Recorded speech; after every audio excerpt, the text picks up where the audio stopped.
Then God said, pay attention to what God said. Let us make man in our image, according to our likeness. So God created man in his own image. In the image of God, he created him. Male and female, he created them. This truth that we were created under God's image and likeness brings us many important lessons. That we have a standard from where we came from. We have a higher standard, which is perfect, which we should aim to be and to use as a reference. Because we came out of Him, we were created by Him, under His image and likeness. We're not exactly like Him, we are His image and likeness. An image on a mirror is not you, but is your image, is your likeness. We are God's image and likeness. So we have a reference, a standard that we should aim to be, a model that we should desire to be molded upon. The Word teaches that the children of God, those who want to have a relationship with God, they should seek to mold their lives in Him. So if I know that I was created under God's image and likeness, I need to aim to have God's character. My character must be God's character. I need to search for the intentions of God. What are God's intentions? What does God search for? What are the desires of God? The Lord Jesus taught us to pray that in the Lord's Prayer. Let your will be done on earth as it's in heaven. I need to search to know what is the will, the desire of my Creator, my Father, and to fulfill this will above mine when both are in conflict.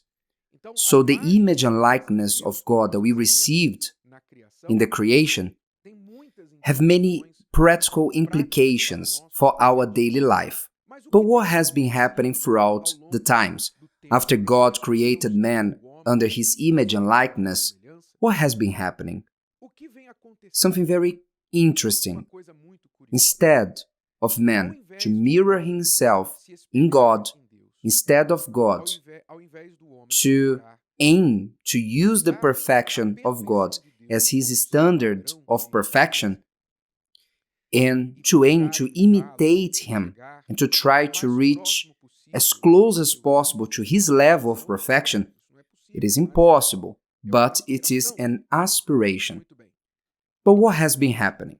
What has been happening is that human beings have been choosing to create his own God or his own gods under his own likeness and image.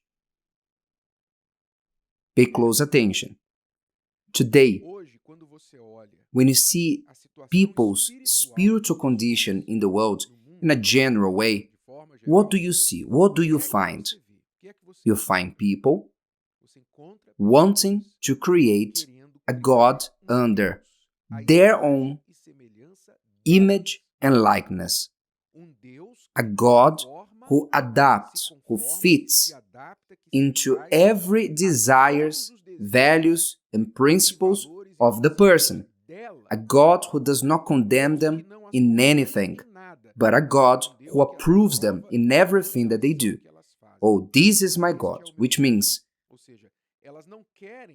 they don't want to search for the Creator, the image and likeness where they came from. No, because to search for this Creator, for sure, will implicate in many changes that they will have to make. Oh, do I have to stop lying? This God says that the devil is the father of lies, and he only deals with the truth. So it means that I cannot say a little lie time to time? No. I prefer a God who understands me when I have to lie. I prefer a God like this. They create a God who accepts their lies. This God created me like man or like a woman? No. I neither want to be a man nor a woman. I want to be both. I want to be a third option. I want to have a 10th option. I want to be everything. No, I cannot accept this. So they create a God under their own image and likeness that will accept all their desires and inclinations of theirs.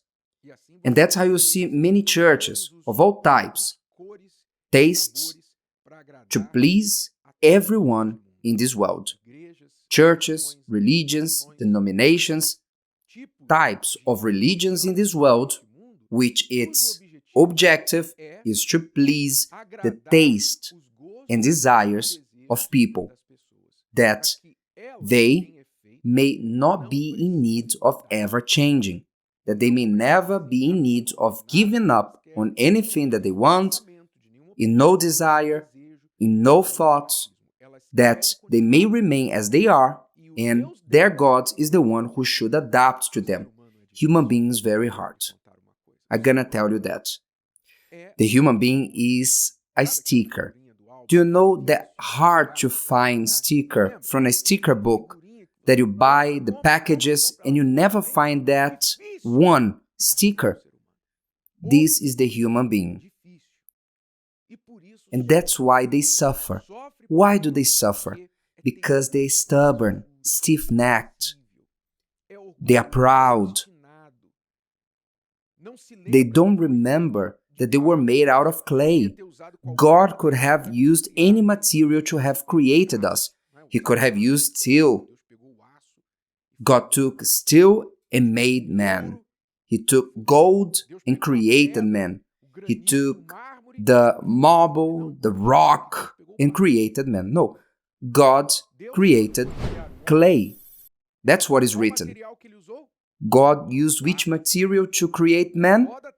The clay. The clay from the earth, because the clay is moldable. But the heart of man today, it seems that it's made out of steel, because it's hard. What a stubborn creature. Now even the irrational animals, supposedly irrational, they are so stubborn, so stiff-necked, like men. Even though they have all this intelligence, they behave as a fool and they ignore their creator. Instead of aspire for the image and likeness of their creator and to aim to be better every day, no, they prefer to remain as they are and to create a God under their own image and likeness that does not criticize them, neither demands them to change. And like these people are hurting themselves and hurting others, all because of the rebellion. The human being has the problem of rebellion inside of them. They don't want to be under anybody. They don't want to be under God. A God who may dictate what they should do and how they should be. They want to be God Himself. The human being wants to be a God, and this is what separates them from their Creator the most. God is not going to accept competition. He's the only and true Lord. So if you want to know God, the first thing that you need to do is not to seek for a church that pleases you. There are people who keep on jumping church to church. This one I didn't like. I'm going to go to the other church. I didn't like this one too, so I'm going to go for the other. It's like they are doing a shopping of churches. They keep in search of a church that they will fit in the best, because they are in search of a God of their own image and likeness. They will not change. If you want to have a relationship with God, put yourself in your place. We are creatures. We were made under image and likeness of one who is perfect. If you don't believe in this, if you don't understand this, so it's better for you to take your Bible and throw it away and to write it down, your own Bible. Because if you think that you are a God, so why would you pretend to believe in God if once you created your own God, you created your own church, you created your own way of being and living? He who wants to serve and to know God they need to be like the clay, like the dust. They need to be moldable. They need to be humble.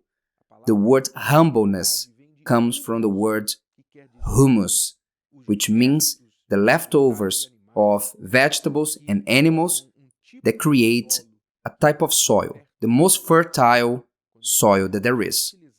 When you want to fertilize a garden, a soil, you buy the soil called humus, where the word humbleness came from, which represents, and we don't forget where we came from the dust. We are dust. So let's look at the one who is perfect and who is our standard of reference. He is God, and we are only His creatures, or if you are already born of Him, His children. Did you like this? Would you like to hear it again? Listen to it as many times as you need until this content becomes part of you. Don't forget to leave your like, comment, and share. See you next time.